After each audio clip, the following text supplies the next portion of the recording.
நம்ம எல்லாருக்குமே ஸ்கின் க்ளோவா இருக்கணும், ஸ்கின் ஹெல்தியா இருக்கணும், ஹேர் ஹெல்தியா இருக்கணும்னு நினைப்போம் கரெக்டா? அதுக்கான ப்ராடக்ட் செலக்ட் பண்றதுதான் மிஸ் பண்ணிடுவோம். ஆயுர்வேதிக்கா சூப்பரா கன்னி ஆயுர்வேதால இருந்து பண்ணி கொடுத்துட்டு இருக்காங்க. இவங்க கிட்ட நிறைய ப்ராடக்ட்ஸ் இருக்கு. என்னால லிஸ்டே சொல்ல முடியாத அளவுக்கு இருக்கு. முக்கியமா நான் பயன்படுத்தி பார்த்திருக்கேன். ரொம்ப ரொம்ப ரொம்ப குவாலிட்டியாவும் அட்டகாசமாவும் இருக்கும். தயங்காம நீங்க வாங்கலாம். உங்ககிட்ட என்னென்னலாம் ஸ்பெஷலுங்கிறத மேம் எங்களோட ஊத்துக்குளிக்கு வந்து பாத்தீங்கன்னா ரொம்ப ஃபேமஸ். அது போக வந்து ஹனி வந்து ரொம்ப ரொம்ப ஃபேமஸ். ஸோ சோப் எல்லாமே வந்து பாத்தீங்கன்னா ஹேண்ட்மேட் சோப் தான். ஸோ நாங்களே கோல்ட் ப்ராசஸ்ல பண்றோம்.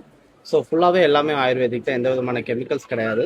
ஸோ எங்களோட குங்குமாதி ஆயில ஒரு 6 days யூஸ் பண்ணீங்கன்னா 7th day ஒரு சூப்பர் டிஃபரன்ஸ் தெரியும் மேம். இது மாதிரி பல பல பலன்னு வெள்ளை வெளியே ஆயிடும். நீங்க பல பலன்னு ஆயிடுவீங்க மேம். அந்த அளவுக்கு வந்து பாத்தீங்கன்னா சூப்பரா இருக்கும். ஸோ எல்லாரும் வந்து நீங்க சப்போர்ட் பண்ண மாதிரி எல்லாரும் எங்களுக்கு சப்போர்ட். ஸோ இவங்க ஸ்டால் பேர் வந்து பாத்தீங்கன்னா கன்னி ஆயுர்வேதா. வந்து செக் பண்ணி பாத்தீங்கன்னா கண்டிப்பா விடுங்க. ஏன்னா இவங்கள்ட்ட எனக்கு ரொம்ப பிடிச்சது வந்த உடனே பேக்கிங் எல்லாமே வந்து பாத்தீங்கன்னா செம்ம சூப்பரா கிளாஸியா இருக்கு. செக் பண்ணி பாருங்க.